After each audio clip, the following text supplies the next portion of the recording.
thank you for listening to Jollyville Radio. I'm your host, Jimmy Pykrust, and you're listening to KJVR. And I have a co-host with me in the recording booth today. Why don't you introduce yourself? Hello, I'm Anderson. Yes, when we introduce ourselves, we use our full names. Hello, I'm Anderson Millingsly. All right, would you like to try it with some personality and pizzazz? I have lots of personality and pizzazz. Okay, maybe try something like, hello, I'm Anderson Millingsley, the new station intern. You can just call me Anderson. Okay, well, on today's episode, we have an installment of Applesauce with Chauncy Applegate and Community Beat with UncleASAR. When do I get to use the time machine? Seriously, dude? I want to use the time machine that Julia uses for history chats. Well, you can ask Julia when you do training with her, but for now, we are just going to introduce the show. I could just turn it on in the middle of the episode and nobody would know. Frankie. All right, we are going to go to commercial, but please stay tuned. Experienced, frugal, practical, announcing the all-used line of luxury thrift store items by the designer Robert Cheerful.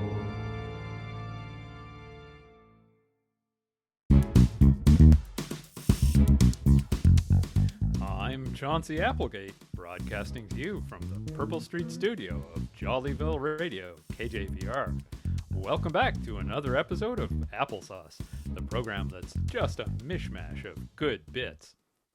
Today, my lucky guest is Thorsten Gaia.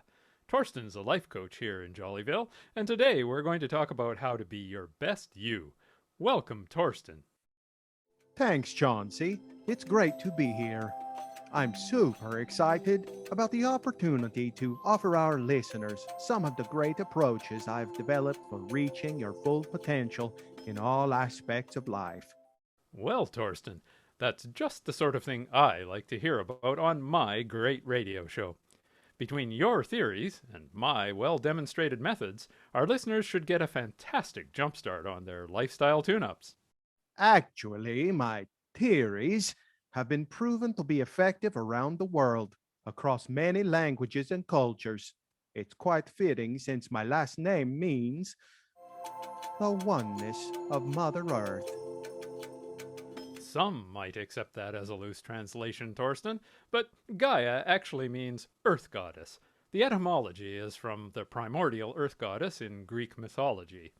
One of my universally effective life methods is learning how to let go of insignificant differences of your perspective. Don't lose the message in a flurry of irrelevant hair splitting. You've just given a great example of when that technique should have been used. You can tell just by looking at me that I don't have any problems at all with hair splitting. I'm sure our listeners will be thrilled to know the trick I discovered ages ago.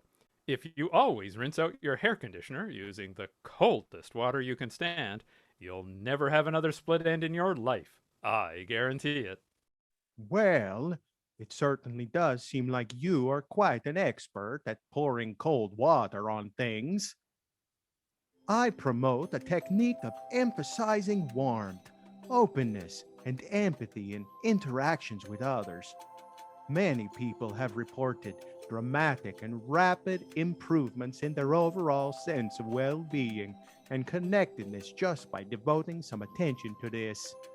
Perhaps you could benefit from trying it sometime. I will admit that empathy does have its place, Thorsten. If you're trying to get someone to do something your way, it really can be crucial to understand what is at the root of their inferior approach. But it takes a lot of effort to put yourself in the mindset of another person. It's very taxing and really reduces the efficiency of transferring my beneficial knowledge to others. I can certainly attest to how efficiently you have created an impression on me, Chauncy. But perhaps efficiency isn't a good measure for well-being in our relationships with others, ourselves, or the broader world. In my practice, I've seen over and over again just how crucial unstructured time is for a healthy life. There is a rich sense of wonder and meaning that comes from simply being in the moment, immersing yourself in the world around you without judgment or agenda. Many find this way to be a gateway to mindfulness and a state of flow. I've never really understood how emptying your mind can be called mindfulness. I get such a steady stream of fantastic new ideas and insights. That's what I call a real mindful. What gives me a rich sense of wonder is seeing the look in someone's eyes as they recognize my brilliance. Chauncey, don't you think a never-ending chase for recognition and superiority is a recipe for harmful conflict and ultimately painful defeat? Conflict is at the heart of organized society, Thorsten. There can't be winners without losers.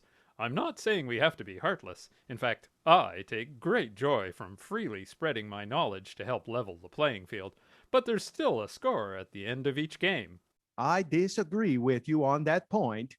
I believe that as long as we have an honest appreciation of how our own actions impact others, we can find ways to satisfy our individual interests while simultaneously improving the well-being of every member of our society. For example, I've been working on a project with local entrepreneur and animal expert Harry Lachat. We recognize for quite a while that there's a big unserved need for a better pet that can also serve as an emotional support animal. We hit upon a chinchilla-ferret hybrid as a nearly perfect combination, and our new chinrets will be on sale at local pet stores by the time this program airs. Wait a second. Chinruts? Don't you mean my for chillas? And did you say Harry Lachat? You mean that terrible invasive species? No, chinrets put the chinchilla part of the hybridization first. Harry Lachat has a huge investment in this project. How fascinating, Thorsten. I think you made my point perfectly without knowing it. It seems you're not aware that Harry Lachat has been viciously bad-mouthing my furchillas, which are a ferret-chinchilla hybrid I perfected nearly 6 months ago. I was really puzzled why Harry is trying so hard to demonize my wonderful new pets when it's so clear that everyone loves them. But it all makes sense now. Perhaps you need to have a conversation with your business partner about what your true corporate vision is. Appreciation of how our own actions impact others. Ha!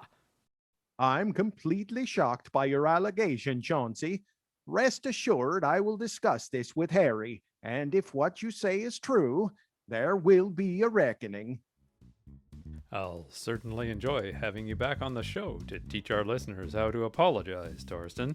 I hear that's a very important life skill as well, though I've never had occasion to use it myself. And you know what? I can do soothing and empathetic too. Listen to this. Thanks for listening to KJVR for another spectacular and mind-expanding episode of Applesauce with our guest, Thorsten Gaia, and his stunning revelation. I'm your host, Chauncy Applegate, and I hope you'll tune in to hear my mellifluous and relaxing voice again soon on another episode.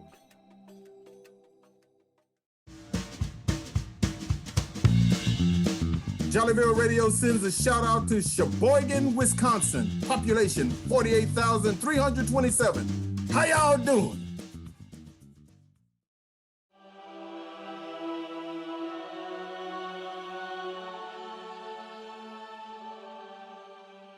I, Marco Polo, resident of Venice, Italy, being of sound mind and body, do hereby bequeath all my worldly possessions to my endearing and patient wife Donata Bador, including the maps to the Silk Road and the spice trades, in hopes that she would finally learn how to cook. Oh, Mamma Mia, forgive me for this infraction. And to children all over the world, the very best way to change the most boring name of the game of Tag Your It to my namesake, whether it be on land or on the waters of the earth, and to future generations, that they may find a way to stay in touch with friends and family during periods of distance and separation. Blessed be my name forever, may it live on in perpetuity.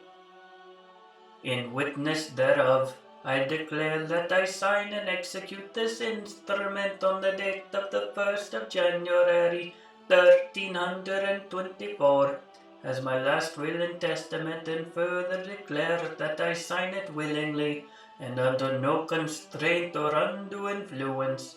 Sincerely, Marco Polo.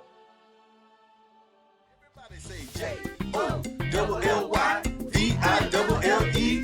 at radio, and you can Google the show. Check out the website, definitely make it funky, y'all. Jollyville. Funny skits and jokes in every episode wraps up with community B. One more time, say Jollyville at radio, and you can Google the show. This is Jollyville Community Beat with UncleASAR, turning the spotlight on good people doing great work in the real world. In the KJVR Radio Purple Street Studio, we're kicking it with O. Antonio, frontman of the Austin, Texas-based O. Antonio and his Imaginary Friends, a chamber pop music band sharing joy with everyone they meet. Your hips will move, your heart will smile. My man, O. Antonio, welcome to Community Beat. Hey, it's nice to be with you, UncleASAR. That was awesome. Good to have you, man. When I first heard the name O. Antonio and his Imaginary Friends, I thought you were some kind of musical genius like Prince, where you're playing all the instruments, writing all the songs, singing all the vocal parts, and Imaginary Friends were like some, personas you were using. But tell us what's really going on and why you started the band. Okay, yeah, definitely. So when I moved here into Austin about 12 years ago, I felt like a lot of the bands were real serious and everybody was, making real serious art. And I'm not against that at all, but I felt like there was room to kind of like share some joy. And so I knew that I gravitated towards like pop melodies and I like things to be real melodic. And the very first show that I played was kind of based on this idea of like, oh, Antonio's Imaginary Friends. And I was up on stage by myself at the Frontier Bar. And in between songs, I would joke about like, oh, my keyboard player, Tim, like made a mistake on that track, blah, blah, or whatever. So sorry about that. And I would joke about how like I had this imaginary band. So after I played my first show by myself, and I just released a kid's book at the time called Jump Little Cake. Jump Little Cake Jump is actually what the book's called. You can pick it up at Book People. And I wrote an entire music background to that entire book. And so I was playing like half what I would call kid songs and then half songs that like for adults or whatever the case may be. And the bar started dancing. We had a really good time. I had a couple of friends walk up to me and they were like, whoa, I play saxophone and I play drums. And so that's kind of how it expanded. And so now it's kind of turned into this 8 to 9 person group. It fluctuates depending on who's available.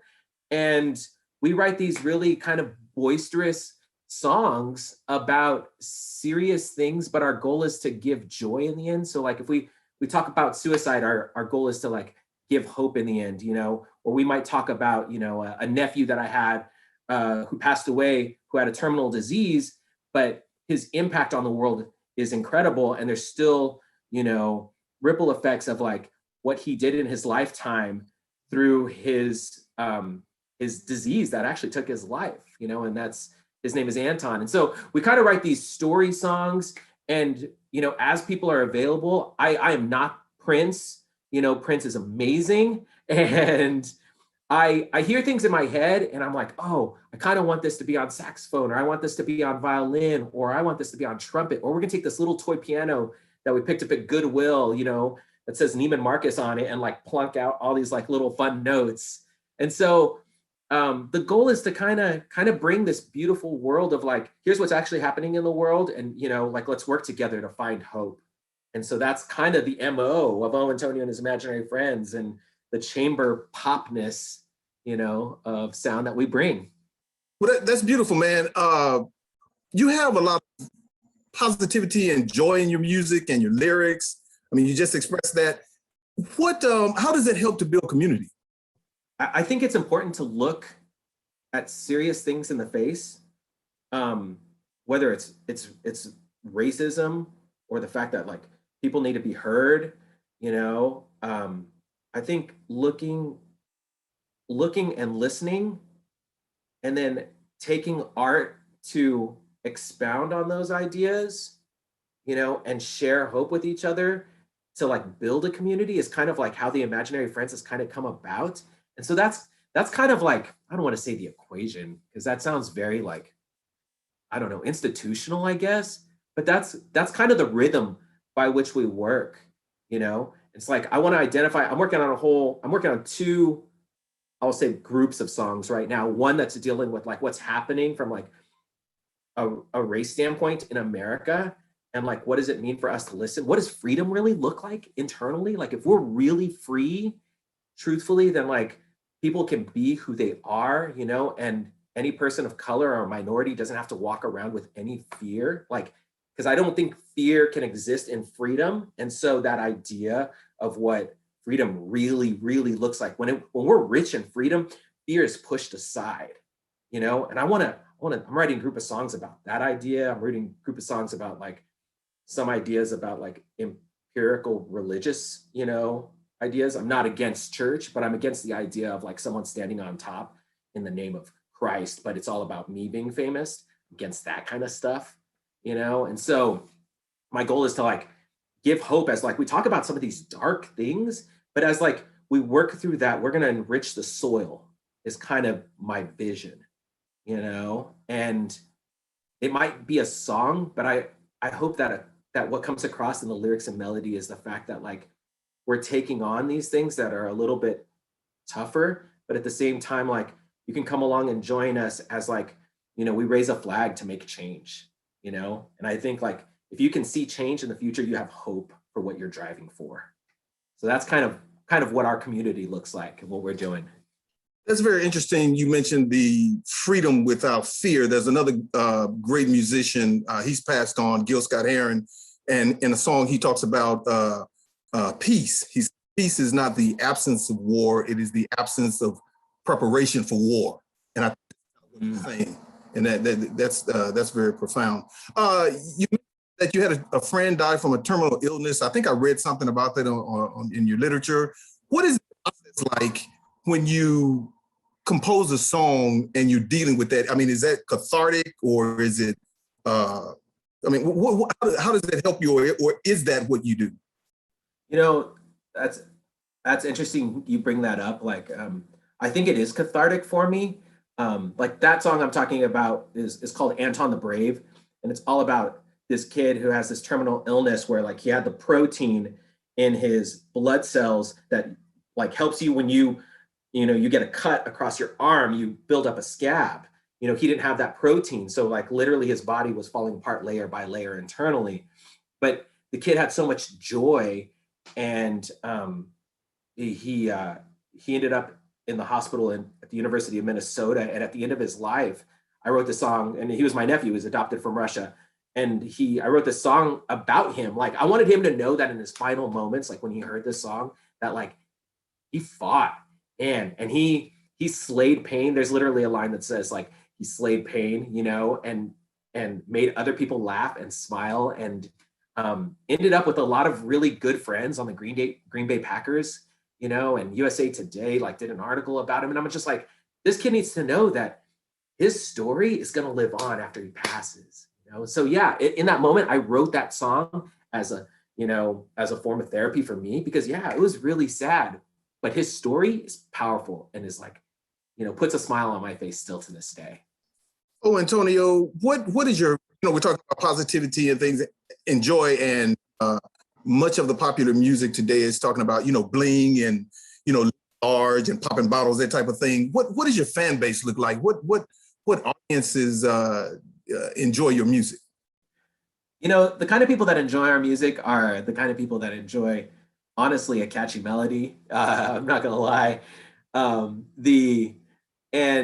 the kind of people that want to kind of like take charge in their life and move towards something different. I hope that our music is empowering. The people that want to take that and take up a flag and like move forward and march forward. That's what I what I think our audience looks like. I also think our audience also looks like people that don't necessarily fit into certain groups. I don't want to say displaced, that's not the best word, but like you can come and be a part of our community and fit right in. You know, it's not uncommon for us to like meet somebody one day and then, you know, the following day, like, you know, we're like, hey, we're writing a song about what you were talking about last night. Do you want to sing gang vocals on it? You know, and we send them a link online. You can sing at home off your phone, off your computer, throw on some headphones, you know, and then we've like got, you know, 20 or 30 people from around the country that are singing on top of these songs. And that's kind of like, you know, you asked about what our community looks like. Our community like is people that want to be directly involved with us on a regular basis, you know. So that's your audience sounds actually sounds a lot like KJVR Jollyville Radio. Man, yeah. You guys are a blast. You guys are a good time. Oh, Antonio, and I guess I should call you Antonio or Antonio. I've been calling you Antonio. Yeah, you can call me Antonio. I'm for that. Where can we listen to your music online? Okay, so you can hear our music on Spotify, on Apple Music, YouTube Music, basically anywhere you stream music on the interwebs. We're currently releasing 52 songs this year. I think I'm about 25 songs into those 52 songs-ish. I have to look at the numbers again, but yeah, we're almost releasing one song a week. I'm about to finish mixing the last sets of songs. So yeah, basically you can go to ohantonio.com if you want to, and that's ohantonio.com, and you can find most of the music there. But yeah, we're all over, you know, the social medias, the Instagrams, the interwebs, the Facebooks, you know, that kind of stuff. Oh, Antonio and your imaginary friends, thank you for dropping by the studio, man, and we wish you the best of the best. Thank you, UncleASAR. I really appreciate you having me here on Jollyville Radio, and it's been a lot of fun. Thanks for having me, for sure. This has been Jollyville Community Beat with UncleASAR, and dig this. No one can do everything, but everyone can do something. Peace. And now, live in the KJVR Jollyville Radio Purple Street Studios, performing their latest release, Gold Star. Give it up for Oh Antonio and his imaginary friends.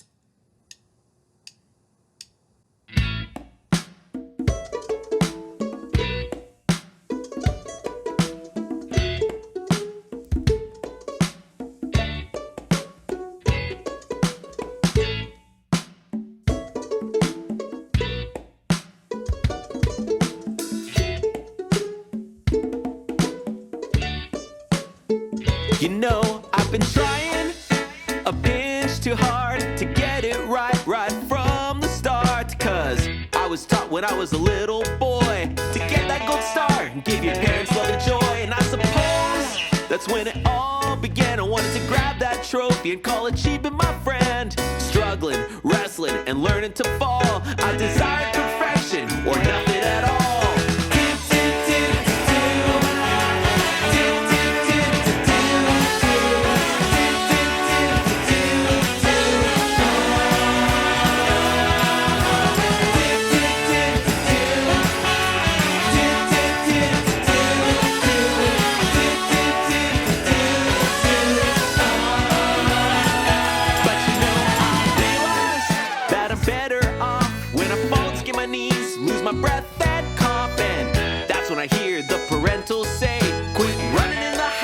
Or you'll learn the hard way. If I could look back and tell my younger self, don't lose sight of who you are and chase that paper wealth. You'll discover a currency with every pulse and beat from the memories of those you long to love and keep.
consider going EOL. Looking at the way I value myself, sometimes the noose in disguise bites into the forefront of these weakened eyes. Take a gander, take a peek, no matter what you think, we're unparalleled and equal in the dimensions that we see. Humanity can never do without your extraordinary style, may we never have a doubt.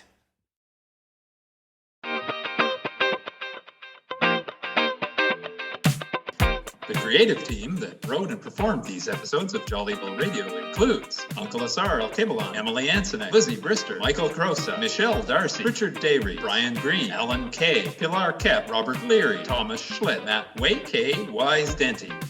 Special appearances by John Cook, host of the podcast Fado. Lead editing by Dr. Montse Santillan with social media help by Emily Ansonek. Direction and music by Michael Crosa. The recording was made in accordance with social distancing. Jollyville Radio is a product of Jollyville Brass Quintet, member of the Austin Creative Alliance. We are based in Austin, Texas. If you're enjoying Jollyville Radio, consider supporting us on Patreon. For a small monthly pledge, you can have a big impact on the success of the show. Plus, depending on your pledge, you can get bonuses like access to the script archive, letters from characters, and even a chance to hear your own voice on the show. Just go to patreon.com and search for Jollyville Radio. The credits were read by the writers of episodes 214 through 217. They are UncleASAR Alkebalon, Emily Ansonek, Michael Crosa, Brian Green, Pilar Kep, K. Wise Denty. We'll see you next time on Jollyville Radio.